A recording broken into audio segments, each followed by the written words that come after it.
Welcome back, Children of the Night, to Season 2 of the Infernal Archive. On this episode, we will be reviewing the 2021 film, Blood Red Sky, from Germany, a foreign language film we were looking at. Andrew, could you please read for us the Wikipedia blurb from the Scroll of Depravity? Yes. So, Blood Red Sky, also known as Transatlantic 473, is a 2021 action horror film directed by Peter Thorworth, who co-wrote the screenplay with Stephen Holtz. The film stars Perry Baumeister, Roland Mueller, Chidi Ajufo, and Alexander Shear. It was released on the 23rd of July, 2021 by Netflix. And the synopsis here from IMDb. A woman with a mysterious illness is forced into action when a group of terrorists attempt to hijack a transatlantic overnight flight. Okay, so we got a bit of a terrorism scenario. I'll say, I saw the poster, so I think there's a little bit more going on than just terrorism. It's actually really interesting. Like, our theme for this season was realism. Like, if you tuned into our category selection wheel spin. But it's interesting how many of these movies, well, like, so far the movies have been relatively realistic, but it's like, I'm wondering, like, what films try to hide the fact that there's something underneath the surface, and we classified them based on their, like, one word or one line description or whatever. Yeah, because we're classifying it just based off of a tagline or like a one line. Yeah. So we haven't seen any of these movies, no. If you didn't know. That's that's the whole thing. Yeah, we've just been using the quick Wikipedia description to classify them. Anyways, thank you so much for tuning in. We're going to go check out the movie, and then we will give you our thoughts after we return. What do you want?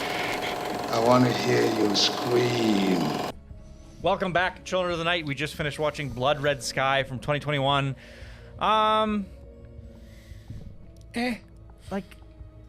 There's just some stuff. There's some fundamentals wrong with this movie. It was super intriguing out the gate. Like we said, the theme for this season was supposed to be realism. So, like, we chose movies that all had titles that sounded more like they were grounded in reality.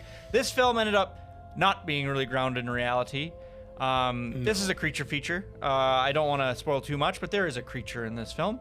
The title of the film might give away what type of creature. But yeah, it was so, like, had a really great opening. Very intriguing. Plane is seemingly hijacked. 2 jets are escorting it. It's flying into what looks like a military airport in the United Kingdom, and they're like, "Who the fuck's on the plane?" And then there's this guy in the cockpit, and he's being kind of cagey, and a kid comes out like by a rope from the cargo hold, and they're like, "What the fuck?" The military get him.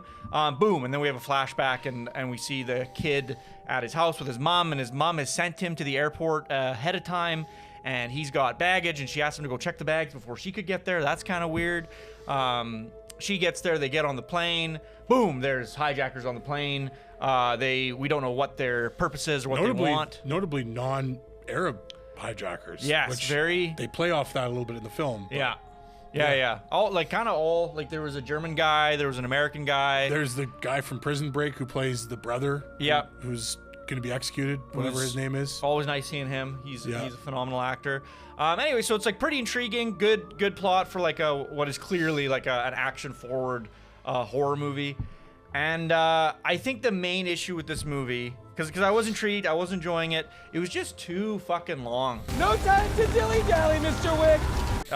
It kind of went off the rails in that second act kind of thing where it needed to have a turn, and it just kind of kept doing like the same thing. Maybe the phrase would be stayed on the rails and slowed the train way down. Then we got bored with the whole ride. It's like a roller coaster that it's like, oh, it's loop-de-loop for a little bit, and then all of a sudden there's this really long straight part where it's like, oh, when does this end? We're kind of going we're going like 30 kilometers an hour. Yeah. For like a while, it's like, oh, okay. Because they established the Prison Break guy as like your main villain, and there's just kind of like he's got a sidekick who's fucking nuts and unhinged, and then the main bad guy, like they transition the sidekick villain into kind of like the main villain, and then they just keep going, and it's like, okay, now the main villain he's more villainous.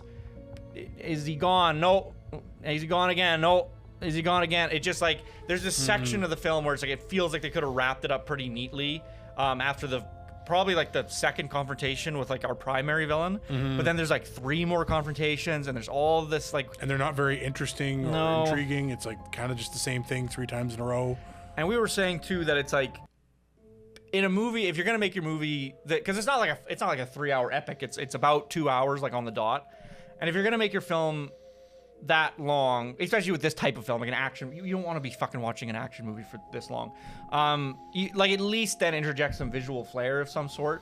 But an issue with this movie was the fact that like there just wasn't a ton of visual flair. Like the shots, like the way they shot it and the cinematography and everything was just so bum standard, to the point where like there's this one kind of cool shot where they go down the aisle of the plane where it's near like the twisting, end. yeah. Yeah, And last then you were 20 like, oh, minutes. that's cool. And it's like, man, it's the only time we've said that in this entire film. Yeah. They also probably interjected. They do some like backstory stuff, and it was like interesting at first, but then they kind of like went back to it, and it was like it was fine. Like You could have just left it here, and you didn't need to keep going with it here. Yeah, we don't even need really. And the thing that they try to explain, there's like a little, not a MacGuffin, but there's this like aspect of the film, this item in the film that's like a thing our protagonist needs. It's a medication. And it seems like when they're doing the flashbacks that they're going to tell you what specifically this medication is and what it does. But then they never actually reveal what specifically the medication is and what specifically the medication does. So it's like, well, why did we do this flashback where that seemed like it was the whole... Yeah. Because they just wanted to establish this is how she got it. And it's like, well, I didn't really need to know that. And do they ever establish really what the hijacker's original motive was? No. They have 2 theories. But no actual. Yeah, the passengers are like, they're trying to short the market. They're stock to make billions people. of dollars. Yeah, or they're trying to affect the outcome of an election. Like those are the 2 things, and they never reveal what the hijackers' actual plans were. The hijackers are largely superfluous. Like they're not the primary driving force of this film. Sorry, go. I was gonna say very much kind of a Rorschach thing. Mm-hmm. Like they think they're the... Yeah. You think you're locked in here with me. Yeah. Or, I'm locked in here with you. You're locked in here with me. None of you seem to understand. I'm not locked in here with you. That's it! You're locked in here with me! They, just like that guy in that Uber short with Macaulay Culkin, you chose the wrong fucking Uber today, buddy. Yeah. So anyways, I just wanted to like bring up some other films that this film reminded me of, but have more reasonable runtimes and like I think benefit because of it. So like I said, this is an action-forward horror movie. There are horrific aspects. It's not ever blatantly scary. There's some kind of frightening imagery or whatever, but it's mostly an action movie. So there's a film called Shadow in the Cloud, which stars Chloe Grace Moretz, which I really enjoyed, and I really recommend seeing it. I feel like it's one of those movies that like everybody just didn't go see, and it was like actually pretty exceptional and like unique. And it was only an hour and 23 minutes, conceptually similar. Was able to get in, get out, do its whole thing in way less time. 30 Days a Night is another probably one of the best vampire movies, and like it's a little action. It's more horror heavy, but it's also kind of like an action movie. Hour and 53 minutes, 10 minutes shorter than this movie. 28 weeks later, a much more complex film with much more going on. An hour and 40 minutes they're able to do it. Overlord was another movie that's kind of like this, like an action heavy. I really liked Overlord. Yeah. Hour and 50 minutes, 10 minutes shorter than this movie. That's the thing, is like all these films that are similar we're able to do, and they're much more complex in this film. This Way film more. is it's set in one fucking spot basically. Like the whole movie's basically minus flashbacks. Yeah, except for a little flashback scene, and then they're at the airport at the end and the very beginning. But 95% of this movie is all set in a plane, which is a super boring location that you can't do anything interesting with lighting wise and like whatever. Or like if you were a more interesting filmmaker, you could have done some more interesting stuff. But yeah, just the point being that it's like you don't need a script like this to go on and on and on and on. Like you had an intriguing idea. It's a cool idea for like for a creature feature niche little movie. So yeah, write a script that's tight, something that's like engaging the whole time. Like why would you want to bore your audience? Keep it to an hour and a half. I think it would have been, if things were just constrained a little bit more, I think it would have gone up a couple notches for me, for sure. It's the type of movie where the more simple you make it, the better it's probably gonna be in the end result. Because like your core idea is so fucking simple. Like do the stuff you need to do to establish this world, and then don't do extra. Why? You're just over bloating it. You're overcomplicating a thing that doesn't need to be overcomplicated. And like I said, you don't even have visual flair to fall back on. Like there's nothing interesting cinematography wise in this movie. It sounds like we're shitting on it. It wasn't a bad time. Very mid. Yeah. Just very middle of the road. Not nothing. I would say nothing overly terrible, nothing overly great to say about it. Yeah. What does Rotten Tomatoes have to say about it? Yes, let's have a look at Rotten Tomatoes. And I kind of peeked at it, and I think I disagree. The audience score on this, I think, is a much more accurate thing. So the critical score for this film is 81%, which I think is way too high.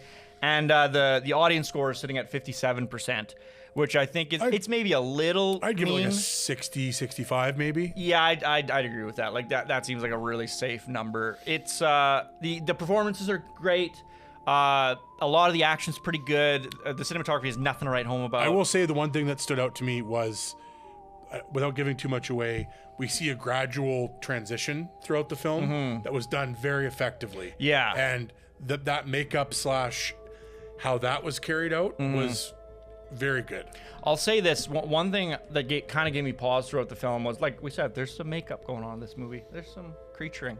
But the makeup that was done earlier in the film, probably until like the last 30 minutes or so, I was like, this isn't really doing it for me. It's like, it's serviceable, but I'm not creeped out. And it like, definitely not creeped out. Yeah, and my example for like really phenomenal vampire creepiness is 30 Days a Night, like a modern movie where I think it portrays vampires as very horrific, and their eyes are like black, and they have these long, and they're just fucked up looking.